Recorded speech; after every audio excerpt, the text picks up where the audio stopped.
여러분, 청와대 김기표 반부패 비서관이죠. 여기 사표를 내자마자 문재인 대통령이 즉각 수용했습니다. 이건 뭐 사실상 경질입니다. 사실 지금까지 보면 문재인 대통령은 웬만하면 경질의 모양새를 갖추지 않으려고 했어요. 스스로 나가기를 기다렸어요. 임기가 돼서 나가기를 기다리든지. 김현미 국토교통부 장관도 그렇게 했잖아요. 예. 그리고 강경화 외교 장관도 그렇게 했죠. 추미애 법무부 장관도 그렇게 했잖아요. 이게 인사에 대한 시기와 맞물려서 하든가 그렇지 않으면 임기를 채우든가 이렇게 하는 게 문재인 대통령의 지금까지의 인사 스타일이었습니다. 그런데 이번에는 김기표 청와대 민정수석실의 반부패 비서관은요, 사표를 제출하자마자 즉각 수용을 했습니다. 그만큼 사안이 중요했다 이런 얘기예요. 왜 이렇게 즉각 수용을 할 수밖에 없었나요? 여론입니다. 여러분 보세요. 김기표 청와대 반부패 비서관의 재산 연황인데 엄청나죠. 부동산만 91억 2623만 원의 어떤 자산을 가지고 있습니다. 그중에 뭐 아파트도 있지만 이 서울 마곡지구의 상가 2개 65억 4,800만 원. 이 상가 2개를 사면서 말입니다. 대출을 엄청나게 받은 거예요. 54억 원을 받은 겁니다.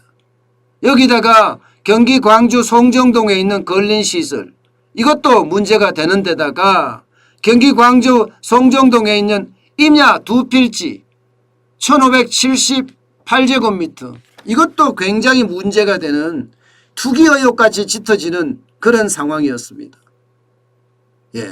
그만큼 부동산으로 돈 벌지 못한다고 이야기를 했지만 사실상은 그러지 못했다는 거죠. 이거 보세요. 김기표 청와대 반부패 비서관이 가지고 있는 땅입니다. 이걸 보시면 여러분 맹지예요. 맹지. 맹지란 말은 들어갈 길이 제대로 없다는 땅을 말합니다. 그 맹지의 땅을 샀다는 것도 이게 결국은요. 부동산으로 돈 벌지 못하게 하겠다. 이제 부동산으로 돈 버는 것은 이것으로 끝났다. 이렇게 얘기했던 것과는 배치되는 장면이죠. 그러다 보니까 이거를 그냥 가만히 둬서는 안 되겠다. 그렇게 판단한 겁니다. 게다가 여러분 보세요. 하나은행으로부터 대출받은 게 53억 6,215만 원입니다. 스탠다드 차타드에서 8천만 원, 현대캐피탈에서 2,226만 원, 전체가 54억 6,441만 원이에요. 부채도 엄청 많죠. 여러분 일반인 같으면 하나은행에서 54억 6,215만 원을 받을 수 있을까요? 일반인은 받을 수 없을지도 몰라요.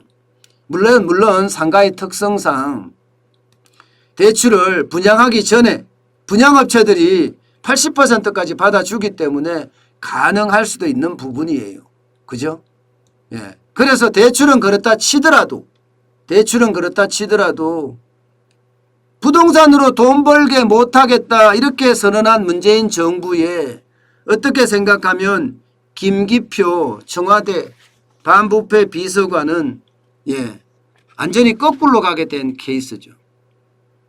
더더구나 여러분 알다시피 이게 청와대 비서관을 뽑을 때는 인사검증을 할 거 아니에요. 이게 분명히 인사검증 와중에 다 알았을 텐데 다 알았을 거예요. 게다가 이게 LH 투기 때문에 난리가 났을 때 지금 김기표 반부패 비서관을 임명을 했거든요. 그런데 이 말은 뭐예요? LH 땅 투기 사건 때문에 국민이 엄청나게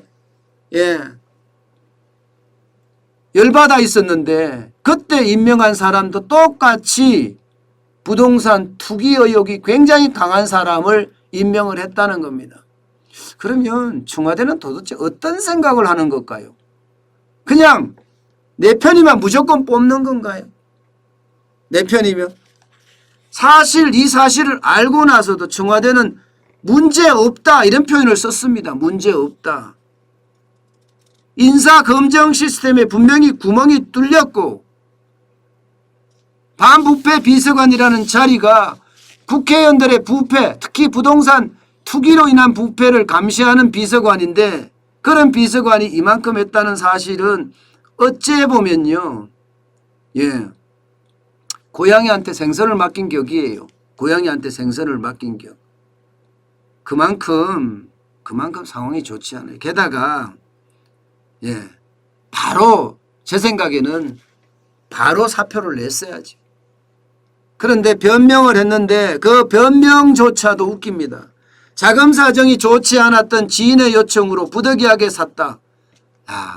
어떻게 이런 입장문을 냅니까? 이런 입장문을 내면 다 열받아 하죠. 죄송합니다. 제가 반부패 비서관으로서 하지 않을 일을 했습니다. 그러면서 딱 깨끗이 물러나야죠. 그래야지만이 솔직히 대한민국의 지도자다운 겁니다. 청와대 비서관이면 대한민국 지도자예요.